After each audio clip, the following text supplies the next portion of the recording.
Yesterday, I was a bit disappointed when I could not hear anything on a high elevation pass of amateur radio on International Space Station. Checked the AMSAT Live Oscar satellite status page and found that others globally have also not been able to receive it. Then came the good news that a new amateur radio FM voice transponder has been opened for the public. HADES repeater has been opened to the public on 16 December 2023 by AMSAT-EA.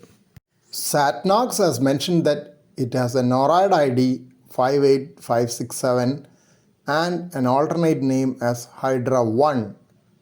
N2IO website lists NORAD ID 58567 as Object CY and tracks it, as well as gives two-line elements or TLE, also known as Keplerian elements or KEPs among amateur radio satellite enthusiasts.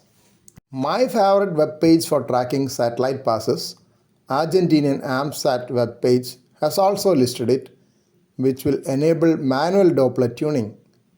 AMSAT-EA has given uplink frequency as 145.875 MHz and downlink frequency as 436.633.5 MHz. SatNOGS reports show a downlink frequency of 436.666 MHz. No CTCSS tone is required for access. The repeater of HADES is on FM FSK mode, and AMSAT-EA has further suggested that modulation is more appropriate by narrowing the bandwidth. Hence, they have recommended an FM. I presume it is narrow band FM, which I have seen in the settings of my IC2730 radio as well. HADES is the first satellite with FM repeater mounted on a PocketQube platform. Wikipedia tells me that PocketQube is a miniaturized satellite for space research that usually has a size of a cube with 5 cm sides and hence 1/8 the volume of a CubeSat.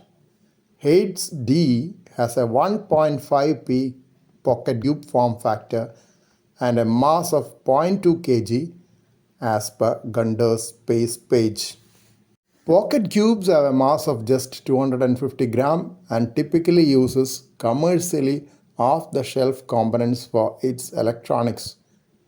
You may note that even one CubeSat unit has 10 x 10 x 10 cm sides and is quite bigger than the PocketQube. So the panel size and size of battery are much smaller for HADES compared to other amateur radios FM satellites. Most of those currently active are CubeSats. Naturally, you can expect weaker signals and need for better antenna and radio setup to work HADES. But that is the challenge in amateur radio satellite operations and in amateur radio at large. AMSAT-EA mentions that HADES is a satellite QRP and cautions that you should not call it the satellite entrance if you do not have the capacity to receive your signals on the way down. As I had read a version of the website translated from Spanish, I presume that this would mean that you should not use the HADES transponder if you are unable to hear your own signals on the downlink, which is a usual role in amateur radio satellite operations. Practically, this would mean that you need either a full duplex radio which can monitor your downlink while you are transmitting, or two radios, one for the uplink and another for monitoring the downlink simultaneously. Downlink monitoring radio will need appropriate front-end filters to prevent your uplink signal from overloading its front end. Two antennas with adequate physical separation are also needed. While connecting two antennas to a full duplex radio, a diplexer of appropriate rating is needed for the same reason. AMSAT Live Oscar satellite status page has also added HADES to its list of satellites. I could see several reports of both uplink and downlink being active from different regions of the globe. Of course, there are also some reports of not heard, telemetry only active, and conflicting reports.